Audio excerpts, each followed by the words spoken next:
Hello and welcome to the video. Today I'm going to be answering the question, is Borderlands 2 any good? Now I can tell you straight off the bat, yes, this game is very good. It's a lot of fun, and fun is the operative word. So the first thing to mention really is the styling. As you can see here, it's got a cartoony style to it. If I'm honest, it put me off to begin with. This put me off this whole series. Couldn't really take it seriously, and I think that's part of the point really. This game is all about fun, and it's that filters through every aspect of the game really. It works very well.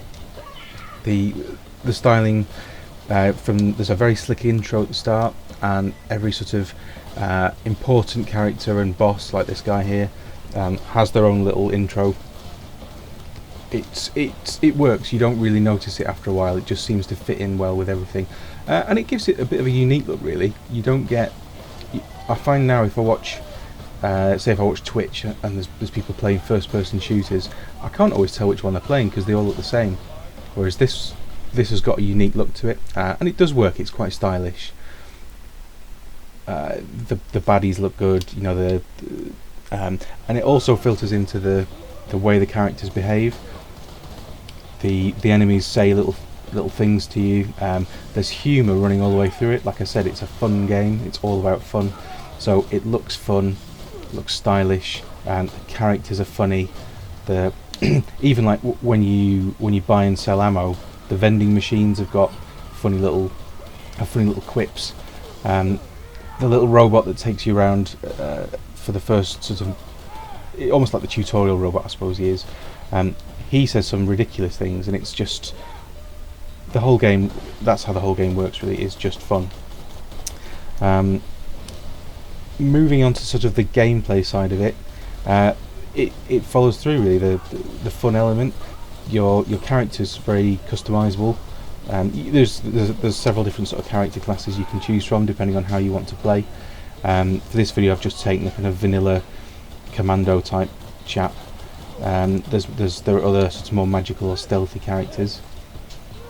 There are the guns in the game are sort of, I think they're procedurally generated, so there's millions of them, literally millions of them. And when you pick them up off a boss, you don't pick up a particular gun. You just it's totally random. So sometimes you get a great one, sometimes you get something that's a bit more hit and miss. Some of the guns are borderline useless, honestly, and sometimes you don't find that out until you've had a bit of a play with them and possibly died like I did then. But some of them are excellent, but they're a lot of fun. Like I said, it all comes back to fun. You've got machine guns, sniper rifles, flare guns, or you know, guns that behave like that. A lot of the ammunition is modified, or you know, you get bonus modifiers for fighting certain types of enemy. You get kind of incendiary ammunition, things like that.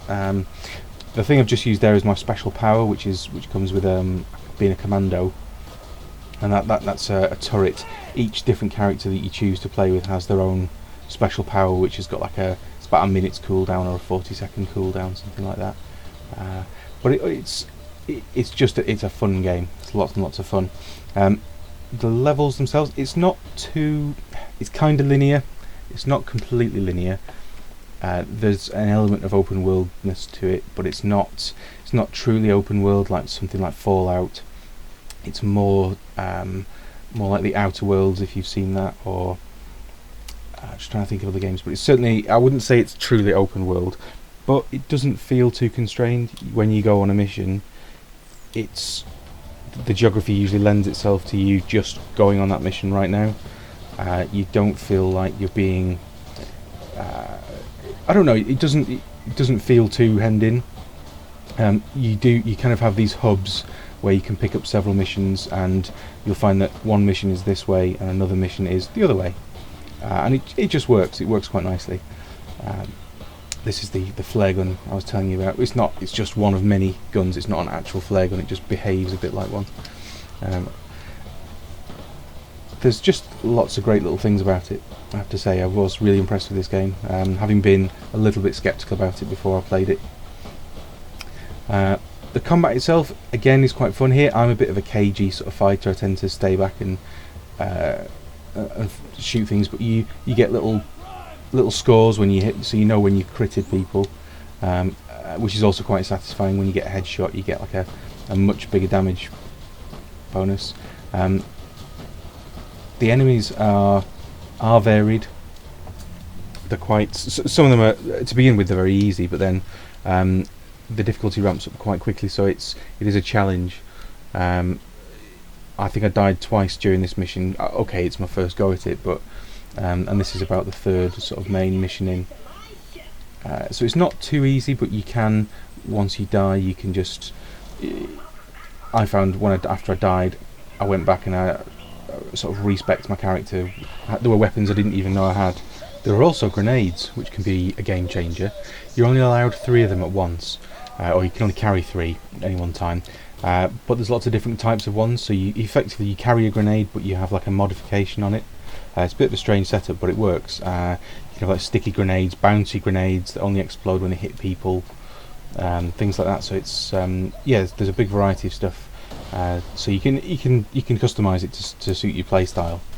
The shields as well. That's the other thing. You can buy better and better shields as you go through. And for instance, one of the perks on my character is that if my shield is full, but my health isn't, my health will start to increase slowly, so I'll slowly heal.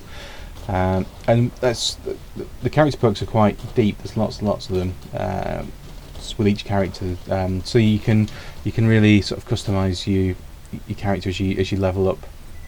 To suit the way you play, because I mean, here I'm just standing back and using this rocket launcher because it's the best gun I've got. But if you like running in and shotgunning people in the face, then you can do that. You can spec your character to that sort of style. The other thing is vehicles. There aren't too many games where you have vehicles as well, and this it's okay. The vehicles, I think, the default settings on PC mean that you steer with the mouse. Which doesn't really work that well. So on this, because you're also trying to aim the gun with a mouse as well. So it's I think it's the sort of thing that I could rebind the keys on, but it didn't work quite well.